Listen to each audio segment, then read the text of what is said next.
Holas, selamat datang di Hita Batak Channel. Terima kasih kepada seluruh pendukung dan penggemar setia Hita Batak Channel. Dokonon masongon na nilo ni na tua-tua, pauk-pauk kudali ma pago-pago taruli, na tading taulahi na sega tapauli. Jadi molati madihamu na ni haholongan, damang dohot dainang, iboto dohot hahanggi, dong man subscribe channelon.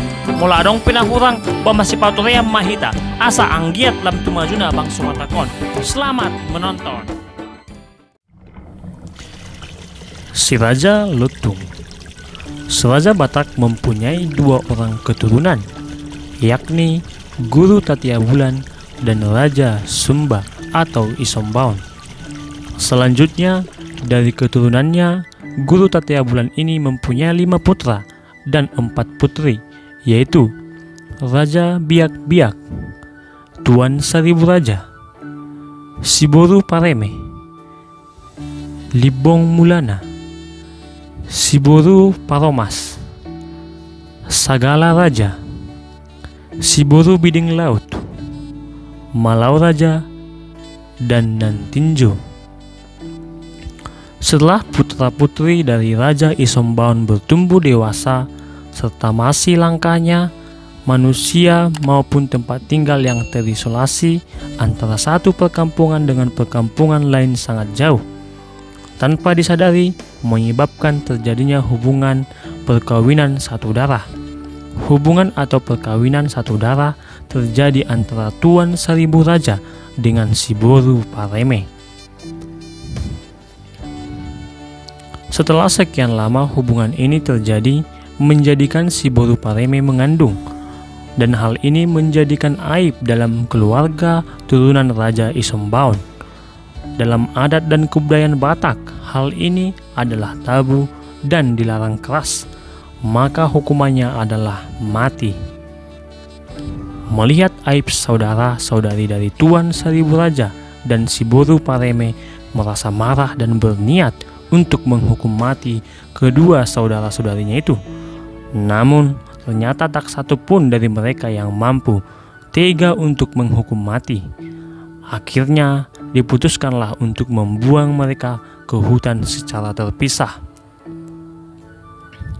Siboru Pareme pun dibuang ke sebuah hutan di atas Sabulan Sekarang, satu daerah yang dianggap sebagai sarang harimau. Biarlah harimau itu yang membunuhnya, kalau tidak mati akibat kelaparan dan deritanya sendiri. Begitulah pikiran Limbong, Mulana, dan adik-adiknya. Suatu ketika, Siboru Pareme yang sudah hamil tua dan kesepian ini dikejutkan oleh seekor harimau yang mengaum mendekatinya. Namun karena sudah terbiasa melihat harimau dan penderitaan yang dialaminya, ia tidak takut lagi dan pasrah untuk dimangsa. Setelah menunggu beberapa saat, ternyata harimau itu tidak memangsanya. Harimau tadi membuka mulutnya lebar-lebar di hadapan Siboru Pareme seakan meminta bantuan. Dari jarak dekat, Siboru Pareme melihat ada sepotong tulang yang tertancap di rahang harimau itu. Timbul rasa iba di hati Siboru Pareme. Tanpa ragu, Siboru Pareme mencabut potongan tulang itu dan dibuangnya. Setelah itu, harimau yang dikenal buas itu menjadi jinak kepada Siboru Pareme. Sejak itu, harimau yang dikenal Babiat Sitelpang setiap pagi dan sore mengantar daging hasil buruannya ke tempat Siboru Pareme. Budi baik yang diterimanya dari wanita yang sedang hamil tua itu menumbuhkan rasa sayang Babiat Sitelpang yang diwujudkannya dengan tetap menjaganya hingga melahirkan seorang putra dan diberilah namanya si Raja Luntung. Si Raja Luntung hidup dan bertumbuh dewasa bersama ibunya di tengah hutan sekitar Ulu Darat, selalu didampingi oleh Babiat Sitelpang. Tidak seorang pun manusia lain yang mereka kenal. Namun Siboru Pareme selalu memberi pengetahuan kemasyarakatan kepada anaknya, termasuk pertuturan adat Batak, karena ibunya tidak ingin anaknya itu menderita lagi seperti aib yang diterimanya selama ini. Setelah si Raja Luntung beranjak dewasa dan sudah bisa menikah, ia bertanya kepada ibunya di mana kampung tulangnya. Ia sangat berniat menikah dengan putri tulangnya atau paribannya. Si Boru Pareme merasa sedih mendengar hal itu. Hatinya gusar. Kalau diberitahu yang sebenarnya, ia takut tulangnya akan membuang dan membunuh anaknya itu. Si Boru Pareme selalu berupaya mengelak dan pertanyaan anaknya. Namun karena tidak ingin anaknya menjadi korban kemarahan tulangnya, dan si Boru Pareme yakin dan tahu bahwa si Raja Luntung tidak dapat menemukan seorang perempuan jadi istrinya di hutan itu, niscaya dia akan mati tanpa keturunan. Ia pun mengorbankan dirinya untuk dikawini anak kandungnya sendiri. Akhirnya si Boru Pareme membuat siasat. Pada suatu saat yang baik, si Boru Pareme menyerahkan cincinnya pada si Raja Luntung dengan pesan, "Pergilah ke tepian yang ada di kejauhan sana. Tunggulah di sana hingga paribanmu turun mengambil air. Dia mirip sekali dengan saya hingga sulit dibedakan. Pasangkan cincin ini pada jarinya, dan cincin ini pun harus pas betul. Bila hal ini telah terbukti, bujuklah dia menjadi istrimu."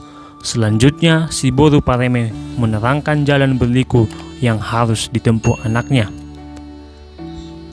Si Raja Luntung pun berangkat menapaki jalan berliku seperti yang telah ditujuki oleh ibunya. Sementara itu, si Boru Pareme pun berangkat ke tepian yang sama. Dia mengambil jalan pintas agar dapat mendahului anaknya. Setibanya di sana, dia pun mendandani dirinya sedemikian rupa hingga nampak lain dan lebih mudah. Pada hari anaknya tiba, dia sudah siap. Si Raja Luntung pun tiba di tempat seperti yang dipesankan ibunya itu. Ia mendengar ada manusia tengah mandi di pansoran itu. "Berarti benar apa yang diberitahu oleh ibuku," katanya dalam hati. Sambil mengintip dari celah-celah pohon, ia tidak sabar terlalu lama lagi karena hari sudah gelap dan langsung menghampiri perempuan tersebut. "Bah, benar juga yang dibilang ibuku. Tidak ada ubahnya seperti dia," katanya dalam hati. "Santabi Boruni tulang, saya ingin menyampaikan pesan ibuku," kata si Raja Luntung, dan menggapai tangan perempuan itu serta meremas jemari perempuan yang disebut paribannya itu, dan menyelipkan cincin ibunya ke jari manis, dan ternyata pas. "Berarti tidak salah lagi, kaulah paribanku itu. Wajahmu seperti ibuku, dan cincin ibuku cocok di jari manismu." Lanjutnya merasa yakin. Lalu ia mengajak perempuan tersebut untuk dijadikan istrinya dan memperkenalkannya kepada ibunya. Sesampainya di hutan tempat tinggal si Raja Luntung, ia terkejut sebab ibunya tidak lagi dijumpai di rumahnya. Ia pun teringat akan pesan ibunya yang berniat mencari ayahnya Saribu Raja ke arah Barus. Keduanya hidup serumah dan menjadi suami istri. Maka bagi si Boru Pareme terjadi lagi kawin sumbang atau yang kedua kalinya. Empu Tuan Situmorang atau putra dari hasil perkawinan si Raja Luntung dan si Boru Pareme melahirkan turunan sebagai berikut: Sinaga Raja atau putra, Pandiangan atau putra, Nenggolan atau putra, Simatupang atau putra, Aritonang atau putra, Siregar atau putra, si Boru Amak Pandan atau putri yang kawin dengan si Hombing, dan si Boru Panggabean atau putri yang kawin dengan si Mamora. Ketujuh putra ini kemudian menurunkan marga-marga berikutnya. Satu hal yang unik ialah bahwa ketujuh marga Luntung ini tidak merasa puas bila tidak menyertakan kedua boru itu dalam bilangan dan kelompoknya. Inilah cikal bakal sebutan Luntung: Sisia Sadaina, Pasia Boruna si Hombing, si Mamora. Kalau dari si Raja Luntung atau nama Pariban, maka si Hombing lebih tua. Tetapi karena si Mamora dan si Hombing abang adik kandung, maka si Mamora lah yang lebih tua. Demikianlah kisah si Raja Luntung. Pauk-pauk kudali mah pago-pago taruli, na tading taulahi, na sega tapauri. Jadi molati madihamu nani haholongan, damang dohot dainang, iboto dohot hahanggi, nang man subscribe channelon. Mula dong pinahurang ba masipatuream mahita, asa anggiat lam tumajuna bang sobatakon.